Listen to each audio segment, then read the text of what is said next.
Earwax. It's not the most glamorous topic, but here's the thing. Those little clumps in your ear aren't just random gunk. Earwax is actually your body's way of protecting and cleaning your ears. And believe it or not, the type, texture, and even the smell of your earwax can reveal surprising things about your health. Today, we're breaking down what your earwax says about you. One of the first things your earwax can reveal about you is whether it's wet or dry. Believe it or not, this isn't about hygiene. It's about your DNA. A single gene called ABCC11 determines which type of earwax you have. People of European or African ancestry usually have wet, sticky earwax, while people of East Asian descent usually have dry, flaky earwax.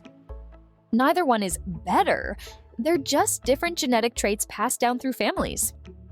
Here's a fun fact. Scientists actually use earwax samples in anthropology studies to trace human migration patterns. By looking at the distribution of the ABCC11 gene, researchers can see how populations spread across continents thousands of years ago. Your earwax is like a little genetic time capsule. And this difference isn't just cosmetic. Wet earwax is stickier and tends to trap more dirt and debris, while dry earwax sheds more easily in flakes. Both are part of your body's defense system, designed to keep dust, bacteria, and even bugs out of your ears. So if you've ever compared earwax with someone from a different background and noticed a difference, that's not random. It's literally written in your genes. Now here's where things get really interesting. The same gene, ABCC11, that determines whether you have wet or dry earwax, also affects your sweat glands. That means your earwax can actually reveal something about how much you sweat, and even whether you need deodorant.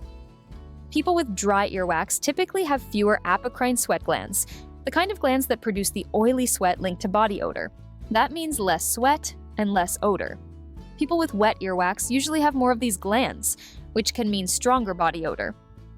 In fact, studies in Japan found that over 80% of the population has dry earwax, which also means less body odor. That's one reason deodorant sales in Japan are much lower than in Europe or North America, where wet earwax and stronger body odor is much more common. Think about that. Something as small as your earwax type has shaped entire markets for deodorant around the world. This doesn't mean people with wet earwax are destined to smell worse. Personal hygiene, diet, and health all play a role too. But it does show how something most of us ignore, like earwax, connects to other parts of our body in fascinating ways. Most of the time, earwax does its job quietly. It traps dirt, protects against bacteria, and slowly makes its way out of the ear canal on its own. But sometimes, changes in earwax can be the first clue that something's not right. If your earwax suddenly becomes runny, greenish, or foul-smelling, that can be a sign of an ear infection. The smell often comes from bacteria breaking down the wax and releasing compounds that aren't normally there. There are a few different kinds of infections this can point to. Outer ear infections, also known as swimmer's ear, often cause watery or pus-like discharge, along with itching and redness. Middle ear infections, which are more common in children, can sometimes leak fluid if the eardrum ruptures.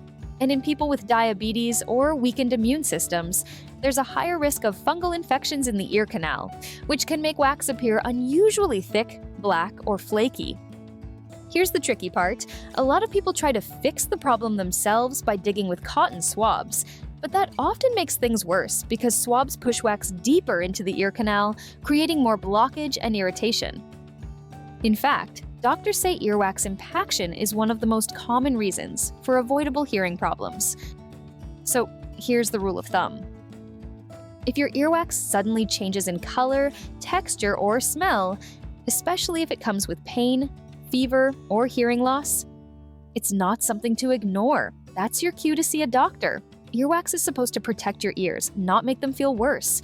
If it does, your body's sending a signal that something deeper is going on. We all know stress affects our minds and bodies. Headaches, poor sleep, tense muscles. But here's something you probably didn't expect. Stress can also change your earwax. When you're under pressure, your body releases hormones like cortisol. Those hormones increase oil production in your skin, and that includes the tiny glands in your ear canal that help make earwax. The result? thicker, stickier wax that builds up faster than normal. This is why some people notice clogged ears or muffled hearing during particularly stressful times. Doctors sometimes see this with people who experience temporary hearing loss during stressful life events. Once the wax is cleared and the stress settles, their hearing goes right back to normal. The fix here isn't just cleaning your ears, though a safe checkup can help. Managing stress through deep breathing, prayer, light exercise, or even laughter helps keep those hormones balanced. And less stress means your ears, and the rest of your body, can function more smoothly. But wait, stress isn't the only condition that can change your earwax. Sometimes, the way your earwax looks or behaves can reveal deeper, ongoing health issues, like diabetes. People with diabetes know that high blood sugar affects many parts of the body: the eyes, the kidneys, the nerves. But here's something less talked about. It can also affect the ears. In those with poorly controlled diabetes, earwax tends to be drier, harder, and more compact. Why? Because high blood sugar can alter the tiny glands in the ear canal that normally keep earwax moist.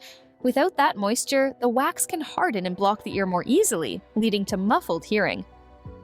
There's another risk too. High blood sugar makes it easier for fungus and bacteria to grow.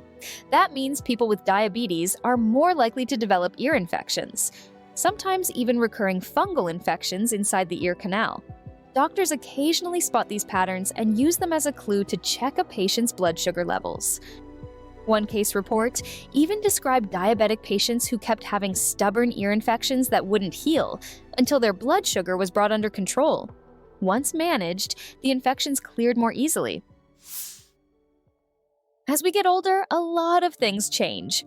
Our skin gets drier, our joints feel stiffer, and believe it or not, our earwax changes too. With age, earwax tends to become drier and harder. At the same time, the natural cleaning process of the ear canal slows down. Put those together, and you've got a recipe for wax buildup. For older adults, this can cause more than just annoyance.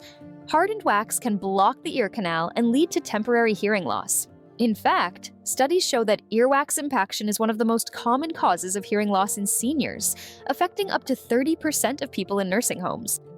Here's where it gets tricky. When an older person seems confused or unresponsive, family members sometimes assume it's memory loss or dementia. But in some cases, it's simply because they can't hear clearly, and earwax is the culprit. Removing the blockage can restore hearing instantly and, in turn, improve communication and quality of life. The thing is that this is one of the simplest problems to fix. A quick visit to a doctor or nurse for safe removal often clears things up immediately. So, before jumping to conclusions about hearing loss or memory decline, it's worth checking if something as simple as earwax is to blame. Most earwax colors are harmless. From light yellow to dark brown, it's all normal. But if you notice red or bloody earwax, that's a warning sign you should never ignore. Sometimes, the cause is simple. Scratching the inside of your ear with a cotton swab, hairpin, or even your fingernail can injure the delicate skin of the ear canal. A small cut may bleed and mix with the wax. But other times, bloody earwax points to something more serious. A ruptured eardrum from an untreated infection or loud blast of noise can cause blood to appear. Chronic infections can also irritate blood vessels, leading to bleeding. And though rare, growths like benign polyps or tumors in the ear canal can show up as recurring bloody discharge. Bloody earwax is never normal. Unlike color changes from diet or stress, this one always deserves a closer look from a doctor. Because while the cause may be minor, you don't want to risk ignoring something that could threaten your hearing or your overall health. So if you ever see blood in your earwax, don't wait it out. Get it checked. Your ears are too important to take chances with. And if you'd like to learn about another natural way to support your health, check out our video on 10 herbs that boost memory and keep your brain sharp. You can find it right here. If this video taught you something new, give it a like and share it with someone who'd never expect earwax to be this interesting. Don't forget to subscribe for more health insights. You can also support our channel through merch or super thanks. Thanks for watching. Stay curious, stay healthy, and take care of yourself.